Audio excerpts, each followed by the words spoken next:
Okay then, Helldivers, we are back and we've got loads to go over today as we've just received the failure notice for our latest major order, and a brand new patch update for 01.003.101 has also released this morning. With a large 6GB update on the PlayStation, this one seems to be quite an interesting one with a load of different balances, crash fixes, mission fixes, and other stealth detection updates. We're going to go over all of the details on that one today, and at the end of the video, address our main video that went up just yesterday with regards to the Illuminate Megacities and update notice. We've got loads to go over, so with that being said, if you haven't already, smash the beautiful like button and subscribe with post notifications turned on. It'd be greatly appreciated. Make sure you check out our incredible sponsor, Cheeky Soap, as we teamed up with the team from Moist Critical in the search for perfection, and they succeeded. The soap is all natural, smells incredible, and has a great lather. Your skin will be so happy, and so will the people around you. Use code CloudPlays at checkout via the link in the description, and we can dive on into the game and see what it is that's happening right now. Keep an eye on screen as there's going to be an emoji going up for the giveaway, top bundle of super credits. Pop it in the comments section. Let's dive in to what's happening in Helldivers 2. So starting off, we managed to see a major order failure notice that states the remnant Illuminate forces have evaded justice. Some of their remote bases in Jaw, enemy resistance was unexpectedly high, and the Illuminate appear to have abandoned their assault of Super Earth once it became untenable. But the significant forces held in reserve. The Ministry of Intelligence believes that there is more bases yet to be identified. Our citizens cannot sleep soundly until these clandestine militant fugitives are destroyed. The unprovoked Illuminate assault on Super Earth will never be forgotten. Justice for the Illuminate atrocities has not been averted, merely postponed. So we're waiting on a brand new major order as it stands, and we did fail the last one, but I don't really know why. It was a bit of a deep movement, as there were half of the community over on the Illuminates. The other half seemed to be spread across the automatons and the bugs, mainly to do with the fact that it was only 3 missions repeated across every single planet. It was a little bit of a frustration, but we'll dive into that detail a little later on in the video. Now, for the thing that you're likely here for, the latest patch update for 01.003.101. Now, it's another Tuesday, another transmission from Super Earth High Command. Without further ado, please pay attention to the following message as we review stealth detection updates, crash fixes, balances, mission fixes, and miscellaneous fixes. In terms of the balancing, though, there has been a general usage that the Ministry of Humanity has issued an amendment to its combat mobility safety guidelines, now permitting Helldivers to self-administer stims while in mid-dive, an action previously categorized in the same risk zone as running with scissors and juggling live grenades, which is obviously really, really helpful. I would hope eventually that we do get the stim delay that's currently in the game. It's so redonkulous when you get ragdolled. You can't stim straight away. There seems to be a massive delay between the stim going through and the ragdoll ending. So hopefully they managed to adjust that one, but you can now stim while mid-dive, which is a nice movement indeed. As far as primary weapons, though, the R2 amendment has increased the ergonomics from 35 to 50. Overall, probably not a massive change, but some of you guys who like the weapon will enjoy that one. And with the sidearms, the Peacemaker has increased the starting magazine from 4 to 5, increased the spare magazines from 6 to 8, and increased the damage from 75 to 85. Also increasing the durable damage from 15 to 25. So some nice additions for the Peacemaker. It's definitely worth testing out and seeing what it actually brings into the mix. But armor passives, this was a big one because realistically we knew that some of the armor passives needed a rework after the latest one that we saw from our ceremonial pieces. They made some changes and it actually went really, really well. So they now started to change some other passives as well.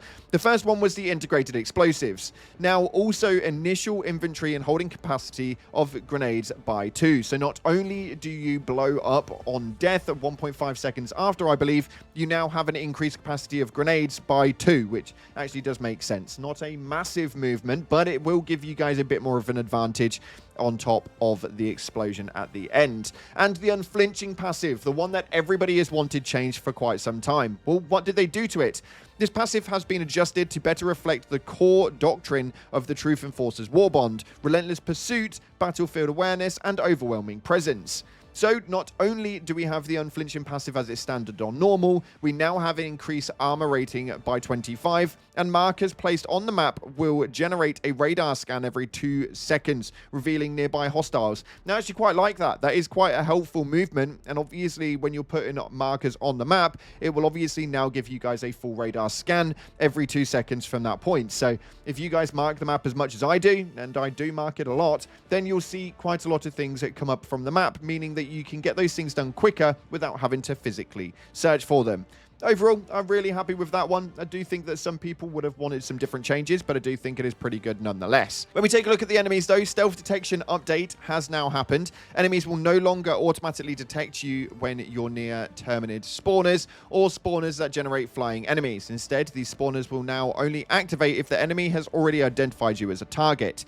Previously, simply being within 200 meters of certain spawner types, such as flying enemy spawners, stalker lairs, and inside terminid locations, would trigger immediate enemy spawns and reveal your location. This update shifts detection to the more logical line of sight or alert-based system. Again, really, really helpful and a nice movement indeed, because as a result of these changes, the automaton fabricators now spawn enemies more consistently, ensuring smoother pacing and engagement balance. Now, the automaton fabricators obviously have been a bit of a nightmare for quite some time, but we'll have to see how that one plays out, as they will now be spawning more enemies consistently. So we'll see exactly how that one feels.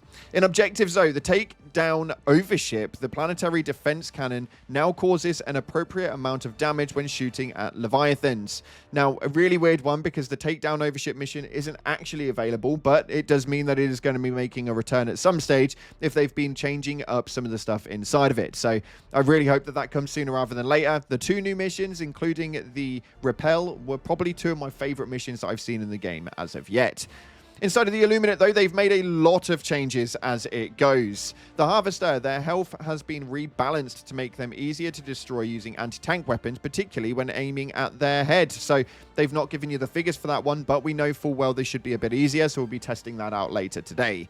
Overseers, they've reduced the frequency of elevated Overseers spawning during Prevent Invasion foothold missions, which again is quite nice. The elevated Overseers are an absolute nightmare, so they've reduced those quite a bit, which means that obviously it now reflects the new enemies being put in there as well. And Overseers can now occasionally spawn from landed dropships at outposts, adding variety to the battlefield presence, which is always good.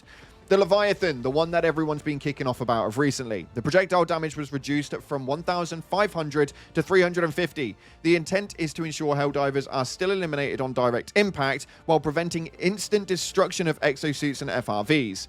Explosion damage and radius from the turret shots have been increased to maintain lethality through area denial. So overall, not a bad movement. The projectiles now aren't going to be as strong, although they are still pinpoint accurate. It could be a good one, but again, it's going to have to be a play through it to see how it goes, to be fair. And with these new open biome points that they're in, it seems to be a bit of a nightmare with the Leviathans being so pinpoint accurate with such a massive distance that they can hit you on, but you can't really do much damage to them. Now with the automatons, though, the factory strider has slightly increased their health on its feet. It should no longer be destroyed by a single GR8 recoilless rifle shot to the legs. Now that was a really, really good one. I'm actually gutted that they fixed that, but nonetheless, we are now going to have to actually cause the damage output, as they haven't given us the exact figures of which they've increased the health on its feet. So we'll be testing that one out again later. Crash fixes, though, they've got a couple pieces on there, but with regards to weapons and stratagems, they've fixed the railgun scope not displaying the heat level correctly, which we knew was a problem. The entrenchment tool stamina cost now matches other melee weapons, and they fixed an issue where melee attacks inside shield relays were not registering properly. And we've also got some other changes coming from the enemies, where fixing 2 cases where this stingray would appear to stop or teleport on death. I do wish that they would actually alter the main ray that goes across the ground, because it doesn't actually show on every floor format. It does show on certain things such as roads, but when it comes to those more complicated areas, it doesn't highlight them all too well. So I really wish that that would actually make a move. We'll have to wait and see, obviously, if that ever does change. But they have also got a load of miscellaneous fixes for the takedown overship and the deploy seismatic probe missions. There has been some movements big time with the takedown overship, although we don't have access to it yet. The fact that they're fixing so much with it and changing so much about it would imply that it will be making a return at some stage, which definitely, as you guys will know by last night's video, I'm going to be 110% happy about.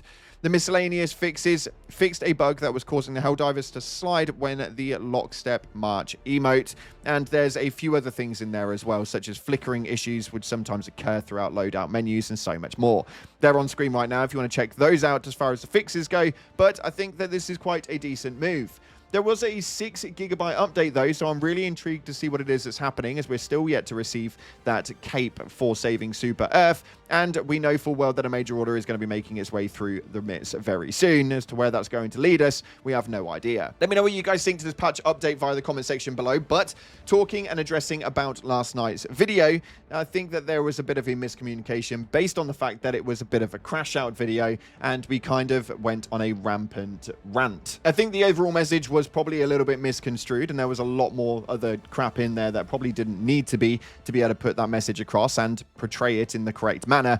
The way that the Super Earth missions and 75% of the Heart of Democracy content has been removed has pretty much just put me on a bit of a frustration level. It was probably some of my favorite content to come to the game for quite some time, and to see it all gone straight off the bat was a definite frustration for sure. Followed up by 4 days of no major order, and then 1 major order that we receive is actually just a rinse and repeat of 3 missions consistently with no variation.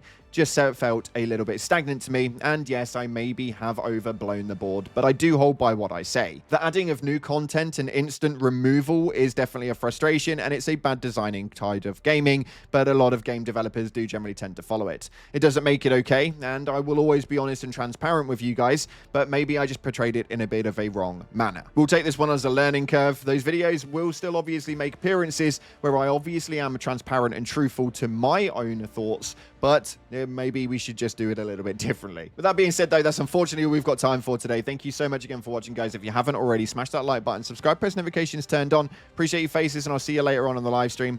As always, up until the next time, I'll see you in the clouds.